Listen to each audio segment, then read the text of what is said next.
Hey guys, welcome back to our channel crazy cutie stories.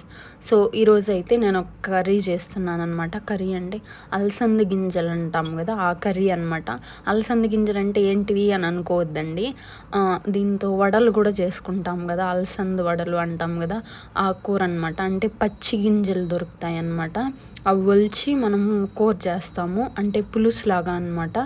ఈ curry ఎలా చేస్తాం, ఎంతమందికి తెలుసో ఫస్ట్ ఆఫ్ ఆల్ కామెంట్ చేయండి. మా సైడ్ అయితే మేము ఎక్కువగా ఇవి కానీ అనపగింజలు అవి కూడా తెలిసి ఉండకపోవచ్చేమో చాలామందికి, అవి కూడా చేసుకుంటామన్నమాట. అలసంద గింజలు అనపగింజలు ఇట్లా పులుసు పెట్టుకుంటే మాత్రం సూపర్ టేస్ట్ ఉంటుంది. సో ఫస్ట్ అయితే కొంచెం ఆయిల్ వేసుకొని ఉద్దిపప్పు ఆవాలు అవి వేసుకొని తెల్లగడ్డ దంచి పెట్టుకొని తెల్లగడ్డ అంటే వెల్లుల్లి అనమాట. వెల్లుల్లి దంచి పెట్టుకొని వేసుకోవాలి. ఇంకా ఒక ఆనియన్ వేయాలి, ఒక 3 టమాటోస్ అనమాట. ఎందుకంటే మనకి గ్రేవీ ఎక్కువ రావాలి కాబట్టి 3 టమాటోస్ వేసుకొని, ఇంకా అలసంద పప్పు అక్కడ చూపించాను కదా, వీడియోలో చూస్తున్నారు కదా, ఆ పప్పు వేసుకోవాలన్నమాట. గింజలు, అలసంద గింజలు పచ్చివి దొరుకుతాయి, అంటే ఎండువి కూడా దొరుకుతాయి అన్నమాట. వాటితో మోస్ట్లీ వడలు చేస్తామన్నమాట. సో ఇంకా చాలా కర్రీస్ చేయొచ్చేమో వాటితో, మేబీ నాకైతే తెలియదు. సో మేమైతే వడలు చేసుకుంటాము, ప్లస్ ఇంకా ఇట్లా పులుసు పెట్టుకుంటాం అనమాట. టేస్ట్ మాత్రం సూపర్ ఉంటుంది, ఒకసారి మీరు ట్రై చేయండి అనమాట. సో ఇంకైతే ఉప్పు పసుపు వేసి గింజలు వేసుకొని కొంచెం ఉప్పు పసుపు వేసి బాగా ఫ్రై చేసుకోవాలి.